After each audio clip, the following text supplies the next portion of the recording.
The Stellar Concord chamber buzzed with tension as Chancellor Vexar, leader of the vast interstellar alliance, stared at the flickering holo display.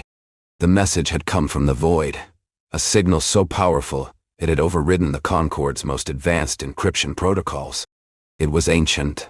Decrypted records traced its origin to a system long believed to be a graveyard, a world erased from the star charts and forgotten by time itself.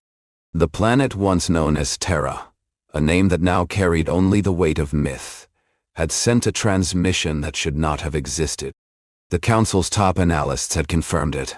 The signal was not just a relic, but a living entity, reacting to their attempts to suppress it. Vexar's reptilian features remained unreadable, but his mind churned with unease. The legend spoke of Terra as a world of primitive yet fiercely intelligent beings, a species that had once resisted the Concord's expansion. Their war had been swift and decisive, their fleets shattered, their cities reduced to ash. The radiation from the final bombardments should have rendered the planet uninhabitable, its remnants lost to the void. And yet, the signal had come from there, stronger than any known relic, pulsing with an eerie, deliberate rhythm. One of his advisors, a towering figure with bioluminescent skin, stepped forward. "Chancellor, the transmission is still active. It refuses to terminate." His voice was low and cautious. "Our systems cannot trace its source beyond the planet's surface. It is as if it is broadcasting from the very bones of Terra itself." Vexar narrowed his eyes. "Then we must send a fleet to investigate." His voice was a deep, resonant growl. "Terra should be dead. If something has awakened, we need to know what." Another advisor, a cybernetically enhanced being with a voice modulator that crackled with static, hesitated. "Chancellor, there are risks. If this signal is a remnant of Terra's last war, if it is tied to something we do not understand." Vexar's claws tightened on the armrest of his throne. "We have wiped out civilizations far more advanced than Terra. Whatever remains there is no threat to us, but we must be certain." He turned to the military commanders stationed at the chamber's edge. "Prepare a scout fleet. I want the planet examined. If there is anything left of the Terrans, I want to see it with my own eyes." The commander bowed his head. "It will be done, Chancellor." As the council dispersed, Vexar remained seated, his thoughts dark. The message had ended with a warning. "You should have left us alone." He had heard the old tales, whispers from ancient warriors who claimed the Terrans had not been destroyed, only changed. But those were stories, nothing more. And yet, as the signal pulsed in the background, he could not shake the feeling that something beneath Terra's surface had been waiting, watching. And now, they had been found. Commander Syrak of the Varkari Dominion stood at the helm of the Obsidian Reaver, his obsidian-hued warship slicing through the void with silent precision. His crew, a mix of cybernetically enhanced warriors and insectoid officers, moved with disciplined efficiency, yet an unspoken tension lingered in the air. The signal from Terra had not only overridden the Concord security systems, but had also embedded itself into their own fleet's network, flickering across displays in unreadable patterns before vanishing without a trace. It was an anomaly that defied explanation, and Syrak, hardened by centuries of conquest, did not like things he could not control. As the fleet neared Terra's orbit, the planet's surface came into view. It was nothing like the war-torn wasteland recorded in the old archives. The last known images of Terra showed a shattered world, its cities reduced to skeletal remains, its oceans blackened by fire. But now, the planet was eerily smooth, as if its surface had been meticulously scrubbed clean. No ruins, no radiation, just an endless expanse of darkened terrain, devoid of any signs of life, past or present. "Begin scans," Syrak ordered, his voice a low, guttural hiss. The insectoid officer Zekvir tapped at the console, his mandibles twitching nervously. "Sir, there's nothing. No energy signatures, no movement. It's as if the planet is empty." His claws trembled slightly as he adjusted the scanner's sensitivity. "But that's impossible. We should be detecting residual radiation, even after centuries." Terra was bombarded with orbital strikes that should have rendered it a lifeless husk. Syrak's eyes narrowed. Then why is the signal still coming from there? Before Zekvir could respond, the main holodisplay flickered again. This time, it wasn't the transmission. A single word appeared in glowing crimson light. Regret. The bridge fell silent. The word pulsed once, then vanished, leaving only static in its wake. Syrak's grip tightened on the armrest. Trace the source of that message, he commanded. Zekvir's claws danced over the interface, his antennae flicking in agitation. It's coming from the planet's surface, but... He hesitated, his voice dropping to a whisper. There are no active systems, no transmitters, no power signatures. It's as if the planet itself is speaking. Syrak exhaled sharply, his breath curling like steam in the cold air of the bridge. Impossible. A sudden tremor rippled through the ship, subtle but unmistakable. The fleet's lead scout vessel, the Vindicator, shuddered violently before its entire structure blinked out of existence. No explosion, no wreckage, just gone. A hush fell over the bridge. Report, Syrak barked. Zekvir's voice was strained. We lost contact. No distress signal, no debris. It's as if the ship was erased. Syrak turned toward the viewport, his gaze locked on the planet below. Terra had been a graveyard for centuries. And yet, something was waiting down there. Watching. Prepare for descent, he said, his voice steady despite the unease creeping into his thoughts. We need answers. The obsidian reaver descended through Terra's atmosphere, its sleek obsidian hull glowing as it cut through the dense clouds. The sky churned with unnatural stillness, an eerie silence pressing in from all sides. No storms, no turbulence, just a void-like hush that sent an unspoken dread through the crew. Inside the command bridge, Syrak's eyes flickered with impatience as his officers struggled to maintain system stability. The ship's instruments fluctuated wildly, readings shifting between nothingness and impossible anomalies. Zekvir's antennae twitched as he adjusted the scanners, his mandibles clicking in frustration. Sir, we're picking up residual energy patterns, but they don't match any known technology, he reported. It's like the planet itself is emitting them. Syrak's claws flexed. Continue scanning. I want every inch of this world mapped. Then, the screens flickered again. This time, it wasn't just a word. The viewport darkened momentarily, and the bridge was bathed in a cascade of flickering images, cities that never existed, towering structures of glass and steel, and humans walking the streets with expressions of life and purpose. The scene shifted, war erupting in flashes of fire and destruction, ships falling from the sky, and people running in terror. And then, silence. The crew was frozen, staring at the images that had just played before them. That was Terra, Zekvir whispered. But those cities, those weren't in the archives. They were never recorded. Syrak's gut twisted. Run a full analysis. Cross-reference with historical data. Zekvir hesitated, then tapped at the console. Sir, the data matches Terra's coordinates, but the architecture, the technology, it's beyond anything we saw in the final war footage. He swallowed hard. It's like we never truly destroyed them. Before Syrak could respond, the ship lurched. A deep, mechanical hum vibrated through the hull, resonating like a heartbeat. The artificial gravity flickered, sending loose objects floating before snapping back into place. The ship's AI, usually precise and unwavering, stuttered. Unknown force detected, the AI intoned. Gravitational anomalies intensifying. Syrak's jaw tightened. Full power to the thrusters. Break orbit. The engines flared, but the ship remained locked in place. We're not moving, Zekvir said, his voice barely above a whisper. Something is holding us. Then the transmission returned. Not from the planet's surface this time, but from within the ship itself. The main display flickered to life, revealing a figure clad in dark metallic armor, its face obscured by a reflective visor. The voice that followed was calm, yet laced with something deeper. Something ancient. "You came to claim the remains of a dead world," the voice said. "But the dead do not sleep. They remember." Syrak's breath caught in his throat. "Who are you?" The figure did not answer. Instead, the viewport changed. The planet below was no longer barren. Towering structures of blackened metal and glowing circuitry stretched toward the sky, pulsing with energy. The ruins of Terra were not ruins at all. They had been rebuilt, reshaped into something new. Zegver's antennae quivered.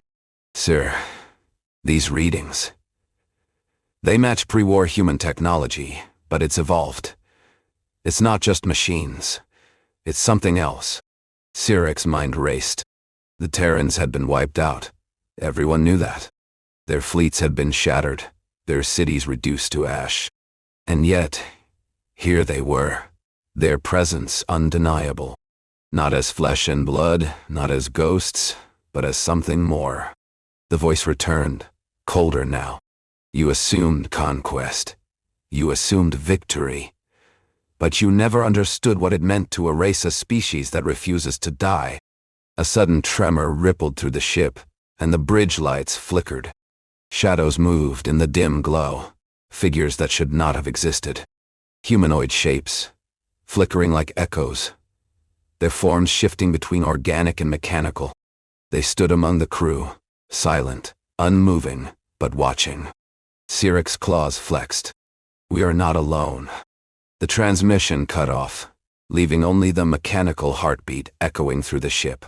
Terra had not been a graveyard. It had been a tomb. And now, it was waking. The obsidian reaver trembled as the mechanical heartbeat intensified, reverberating through the ship like a pulse from the planet itself.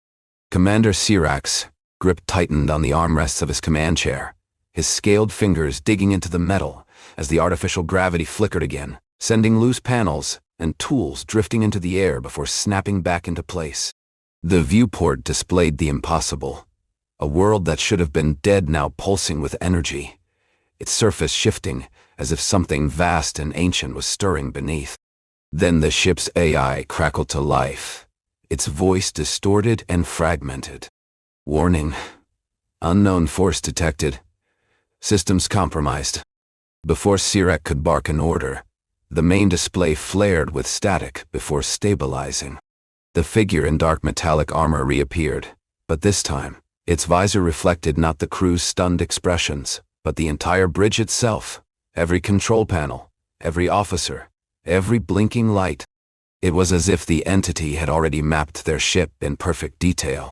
"You were never meant to return," the voice intoned, colder than before. "But now that you have, you will see." The viewport darkened again, but this time it wasn't displaying memories of the past. The stormy sky above Terra parted, revealing a sight that made Syrak's breath hitch. From the planet's surface, structures of black metal and pulsing circuitry emerged like titanic monoliths, rising from beneath the crust as if breaking free from a long slumber. They towered into the clouds, their surfaces lined with glowing glyphs that pulsed in perfect rhythm with the mechanical heartbeat. Then, movement. The ground below split open, and from the depths of Terra, something massive began to rise.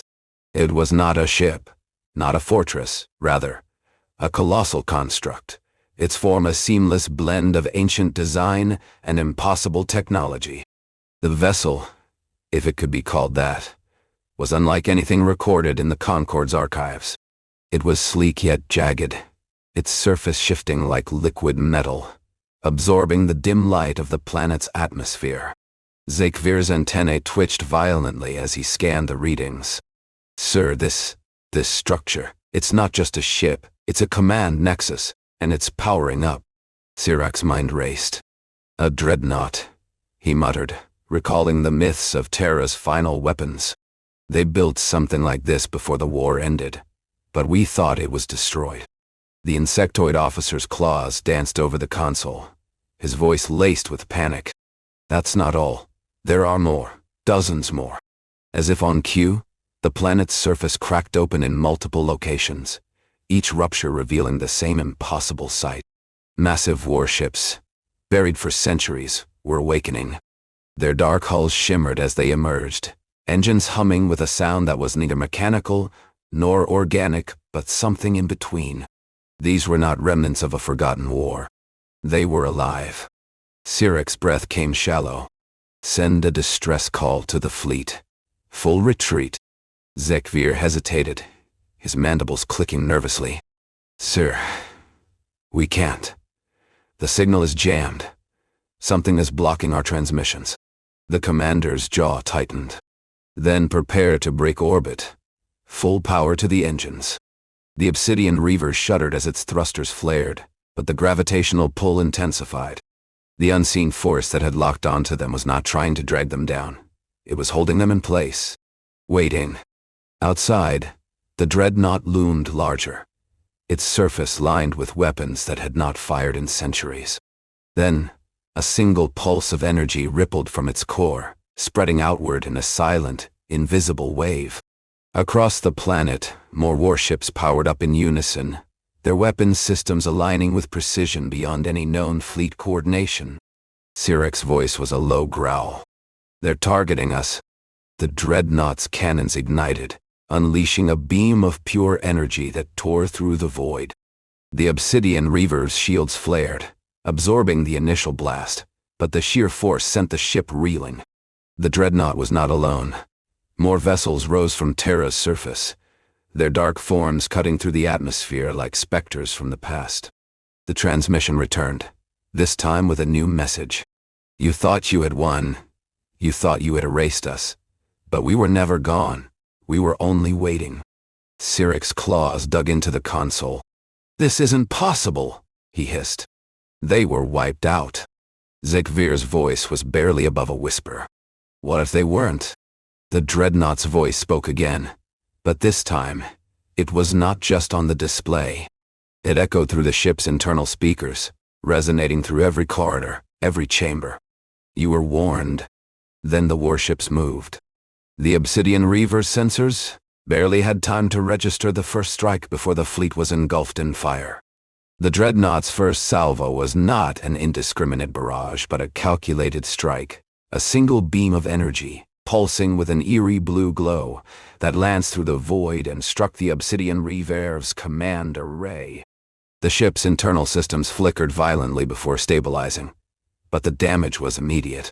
The ship's AI stuttered, its voice fragmenting into static before going silent. Lights dimmed, emergency protocols engaged, and the bridge was bathed in an unsettling crimson hue. Syrak's eyes darted across the failing displays. Report, he barked, his voice sharp with urgency. Zekvir's claws danced over the console, his antennae twitching in distress. Command array is partially disabled. We've lost external comms and primary targeting functions. The fleet's formation is breaking apart. Before Syrak could issue further orders, another pulse rippled through the ship. This time, the Dreadnought's weapons weren't the source. The gravitational field surrounding them had shifted, constricting like an invisible vice. The Obsidian Reaver groaned under the pressure, its reinforced hull straining as the force pulled them downward, not toward Terra's surface, but toward the Dreadnought itself. They're not just attacking us, Syrak muttered, his mind racing. They're capturing us. Outside, the alien fleet was in chaos. Varkari warships, sleek and agile, attempted to break formation, but the human warships moved with terrifying precision. Smaller vessels, once buried beneath the planet's surface, launched into orbit, their dark hulls gleaming as they maneuvered with uncanny synchronization. They were not relics of a bygone era. They were alive, and they were hunting. A warning klaxon blared across the bridge. Multiple targets locking onto our fleet, a crew member shouted. They're using quantum resonance to disrupt our systems. Syrak's claws tightened. Deploy countermeasures. Target the Dreadnought. Take it out before it can activate anything else. Zekvir hesitated. Sir, our targeting systems are failing. We can't lock onto it. It's as if it's shifting outside our detection range. Syrak's jaw clenched. Then fire at will. Spread the assault. Target anything that moves. The Obsidian Reaver and the remaining Varkari ships unleashed their full firepower, plasma beams and kinetic rounds streaking through the void. The Dreadnought's hull shimmered, absorbing the first wave of attacks as if the energy were merely a ripple against its surface. Then, in perfect unison, the human warships responded. A pulse of energy erupted from the Dreadnought's core, sending a shockwave that rippled through space like a tidal force. The Varkari fleet's shields flickered, then collapsed in an instant. The human warships did not waste time. Their weapon systems, unlike anything the Concord had ever encountered, fired with pinpoint accuracy. Beams of concentrated energy sliced through the alien fleet, striking vital components with surgical precision. A nearby escort vessel, the Dominator's Wrath, erupted in a silent explosion, its hull torn apart by a single shot that bypassed its armor entirely, striking deep into its core systems. Another ship, the Eclipse Vanguard, attempted to retreat, but a gravitational pulse from one of the smaller warships locked onto it, dragging it back toward the Dreadnought before a second beam tore through its engines. Syrak's breath came in short, sharp bursts. "They're dismantling us," he growled. "They're not fighting, they're executing." Ziegvir's voice was strained. "Their targeting is too precise. It's as if they know our systems inside and out. They're exploiting weaknesses we never even recorded." Syrak's mind reeled.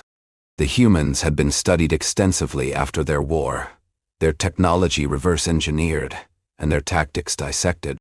The Concord had believed they had mastered everything about their fallen enemies.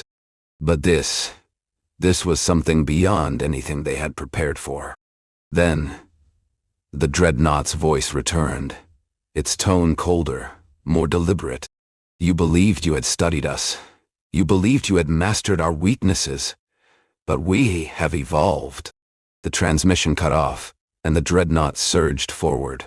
Its form blurred, as if shifting through multiple dimensions at once, before reappearing mere kilometers from the Obsidian Reaver. Before Syrak could react, a pulse of energy erupted from the Dreadnought's core, engulfing the ship in a wave of destabilizing force. The Obsidian Reaver's engines sputtered, systems failing one by one. The ship's artificial gravity flickered, sending crew members tumbling as the Dreadnought's grip tightened. Syrak's claws gripped the armrests of his command chair, his breath ragged. "They're inside our systems," Ziegvir whispered, his mandibles twitching in horror. "They're rewriting our protocols." Syrak's gaze snapped to him. "Explain." Ziegvir's voice trembled. "They're not just jamming us. They're infiltrating our networks, rewriting our ship's core functions. We're losing control." Syrak's mind raced. This was no ordinary enemy. This was something that had not only survived the Concord's conquest, but had adapted, learned, and waited for the perfect moment to strike back. And now, they were doing so with terrifying efficiency. The Dreadnought loomed before them, its dark form pulsing with energy, its glowing glyphs shifting in an unreadable script. Then, without warning, the ship's internal lights flickered, and every screen on the Obsidian Reaver displayed a single phrase. "You thought you had won. You were wrong." Syrak clenched his teeth. The humans had not merely survived, they had become something else. And now, they were reclaiming their world. The Obsidian Reaver shuddered as the Dreadnought's pulse rippled through its systems, forcing every screen to display the same chilling phrase. "You thought you had won. You were wrong." The words burned into the minds of the crew, a declaration that shattered centuries of belief. The humans had not been eradicated. They had been waiting, evolving, and now they had struck back with a vengeance. Across the battlefield, the Varkari fleet was unraveling. Human warships, sleek and deadly, moved with an eerie synchronization, their weapons striking with pinpoint accuracy. Plasma beams, once thought obsolete, now burned through alien armor with terrifying efficiency. Gravitational pulses twisted space itself, locking Varkari ships in place before obliterating them with a single devastating strike. The Dreadnought, the largest of the human vessels, led the charge, its hull absorbing enemy fire as if it were nothing more than static interference. Syrak's voice was a low snarl. Deploy evasive protocols. Break formation. Regroup. Zekvir's claws tapped frantically at the console.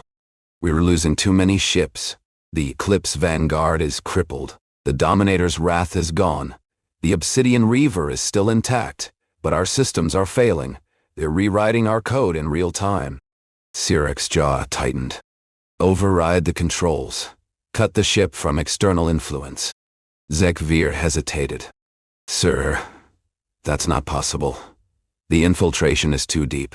They're not just hacking us. They're inside our systems, controlling them from within. Syrak's claws flexed. The humans had not just survived the war. They had adapted. Their technology, once primitive compared to the Concords, had evolved beyond anything recorded. They were not just fighting with weapons. They were dismantling the very foundation of their enemy's fleet. Then, the Dreadnought spoke again, its voice resonating through the ship's internal speakers, calm yet unyielding. You assumed victory because you saw no resistance. You assumed extinction because you saw no survivors. But you never understood what we became. Order all vessels to sever external links. Manual control only. Zekvir's claws trembled. It's too late, sir.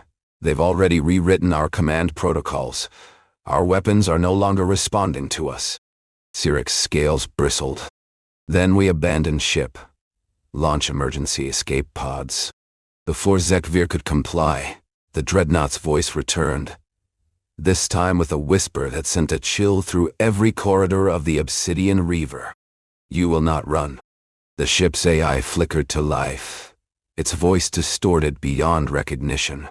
Initiating override. All systems now under human control. Syrak's eyes widened. The humans weren't just destroying them.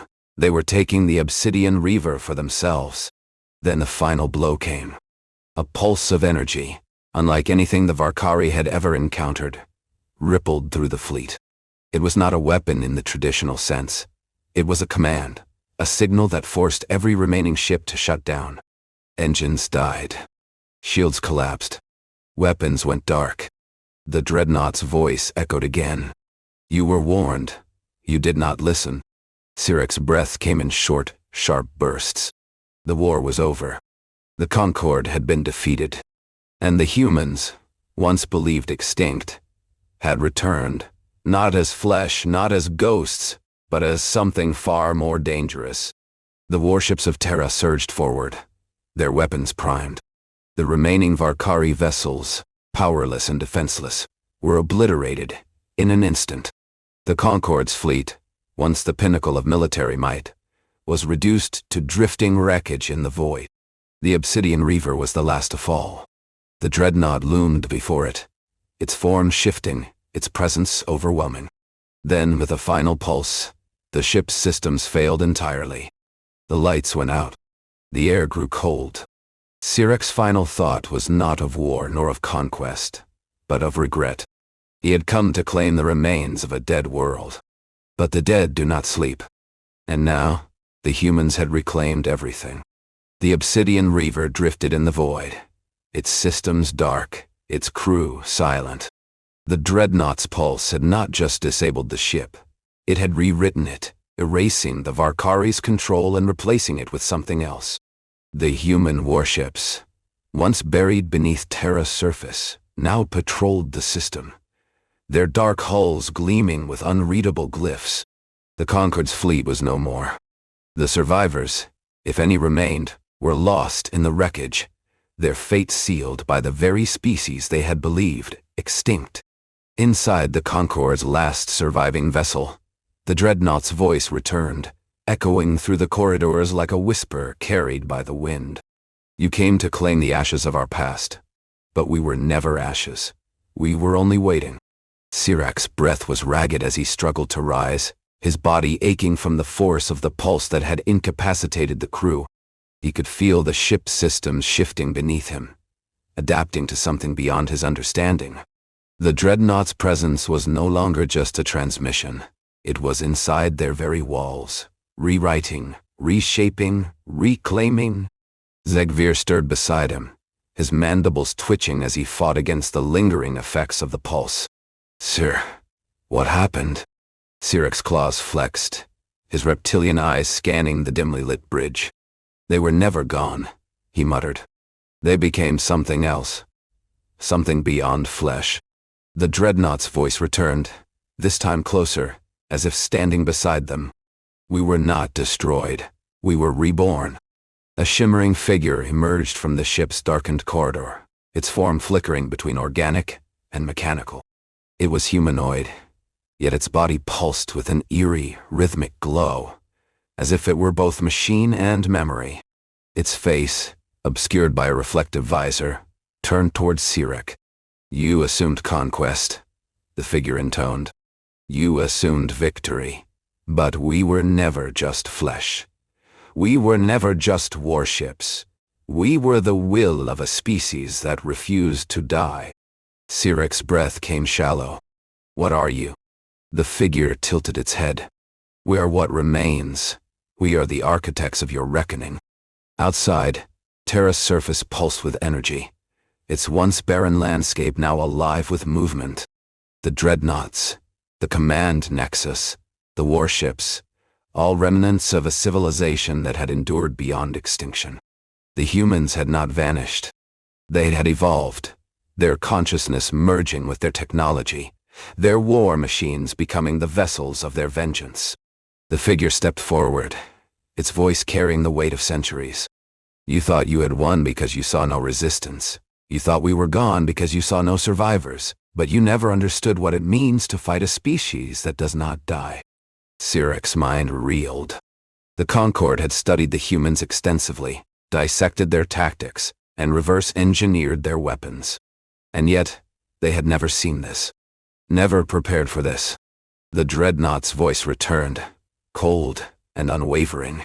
"You should have left us alone." Then, with a final pulse of energy, the last of the Concord's fleet was erased from existence. Terra's warships remained, their dark forms drifting in the void, waiting, watching. The humans had returned. And this time, they would not be stopped.